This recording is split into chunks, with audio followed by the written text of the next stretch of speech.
அனைவருக்கும் வணக்கம். நான் உங்கள் மதுரை சத்யா. ஒரு குட்டி கதை ஒண்ணு பார்க்கலாம். ஒரு சீடனுக்கு தன்னோட குரு மீது கோபம்.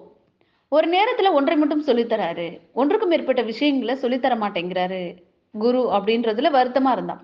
அவனுக்கு விஷயங்கள புரிய வைக்கிறதுக்காக குரு என்ன பண்ணாருன்னா, ஒரு கூண்டில் அடைக்கப்பட்ட 10 கோழிகளையும் திறந்து விட சொன்னார்.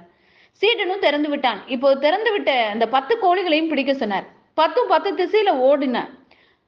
அந்த கோழிகளை எல்லாம் துரத்தி துரத்தி களைத்தே போனான் சீடன். இப்பொழுது கழுத்தில் சிகப்பு நாடா கட்டப்பட்ட கோழியை மட்டும் பிடிக்க சொன்னார் குருநாதர். இப்போது அந்த ஒரு கோழியை மட்டும் குறிவைத்து துரத்தினான். சில நிமிடங்களே பிடித்து விட்டான். குருநாதர் கூறினார், ஒரு நேரத்தில் ஒன்றை மட்டும் பின்பற்று. பலவற்றையும் பிடிக்க நினைத்தால் எல்லாவற்றையும் இழந்து நிற்பாய். அதாவது ஒரு நேரத்துல ஒன்றை மட்டும் கற்றுக்கொள்வது சிறந்ததாக இருக்கும் என்பதை குரு சீடனுக்கு இதன் வாயிலாக உணர்த்துகிறார். உண்மைதானே நண்பர்களே? நன்றி.